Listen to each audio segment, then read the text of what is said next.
In the 1950s, life might seem simpler from the outside, but oh boy, did we have some rules. From how to decorate our homes to the way we played with toys, there was always a guideline to follow. Curious about these quirky customs? Let's unravel the weird 50s rules we all remember. Home decor rules. In the 1950s, everything had its place, literally. Plastic couch covers were a must to protect the furniture from spills or dirt, making family rooms look more like showrooms. Wallpaper with bold prints, like floral or stripes, was the norm. But heaven forbid you choose a pattern that didn't match the drapes. Did your family stick to these decor commandments? Or did they bend the rules a little? Toys and playtime. Kids in the 50s followed unspoken rules when it came to toys. Wooden blocks, cap guns, and hula hoops were acceptable, but certain rowdy toys were often frowned upon. And remember how we had to be home before the streetlights came on? That was non-negotiable.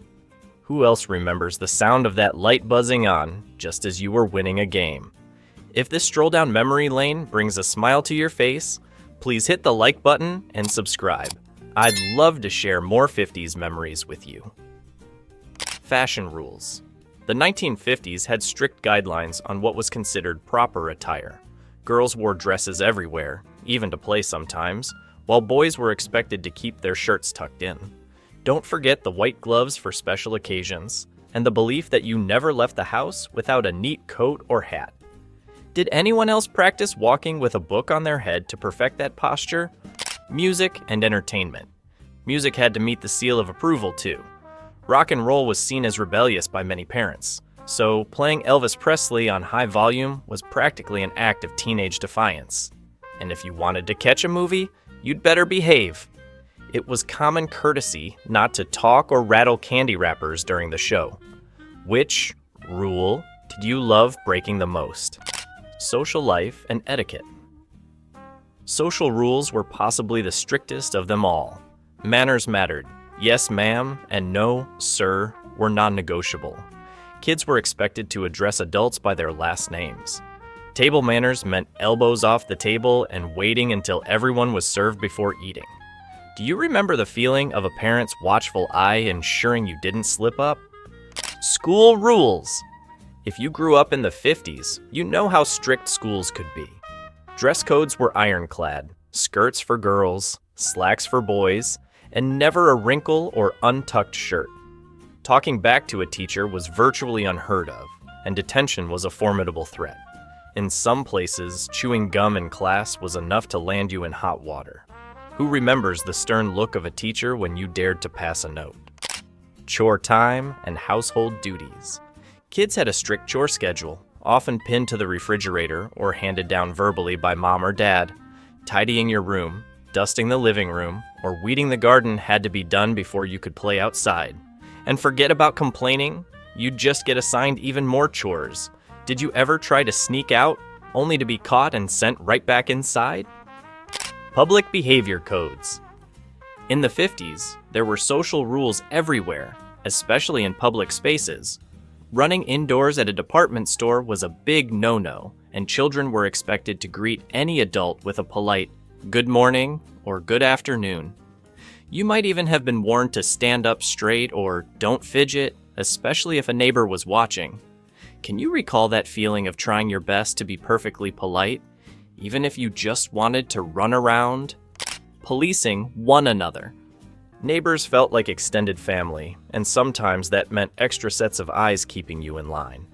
If you misbehaved at Mrs. Johnson's, word would reach your parents before you even got home.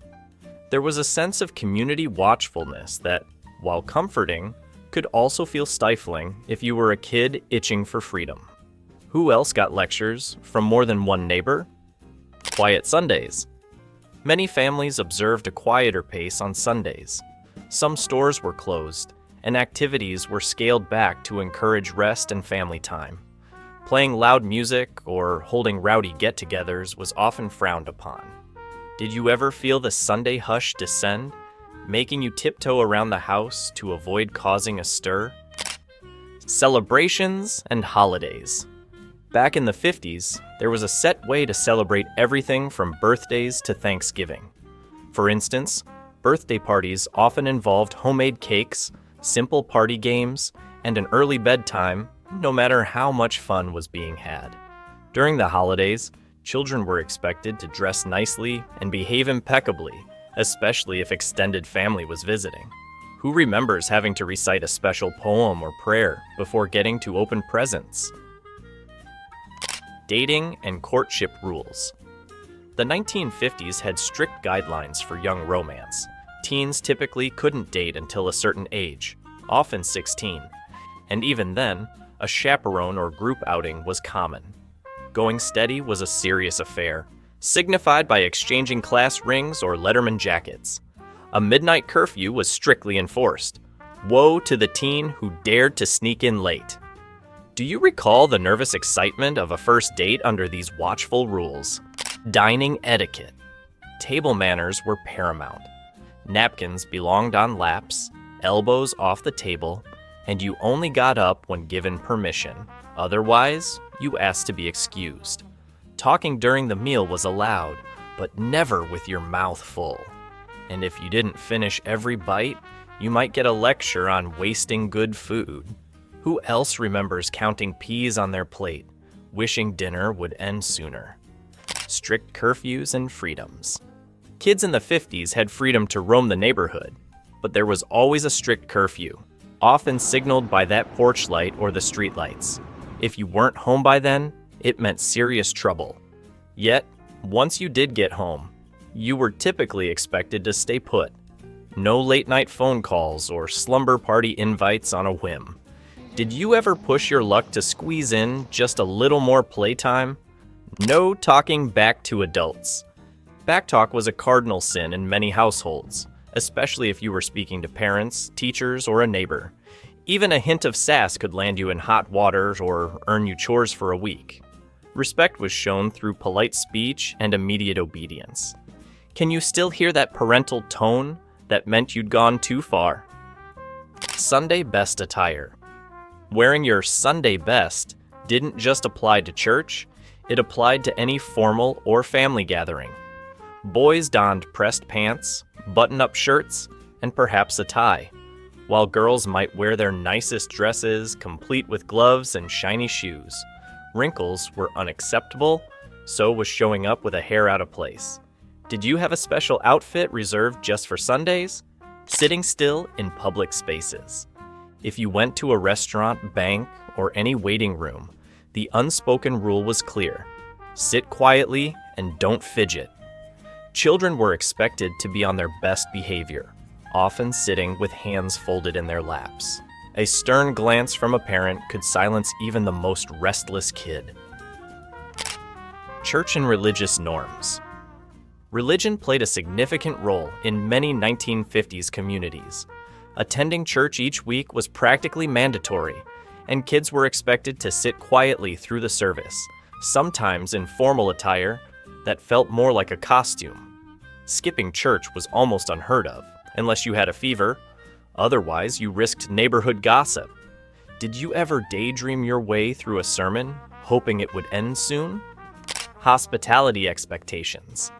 When guests visited, children were expected to greet them politely and maybe even perform a small chore, like hanging coats or offering refreshments. You didn't dare interrupt adult conversation, and your own best behavior was on full display. Extra points if you delivered cookies or lemonade without dropping anything.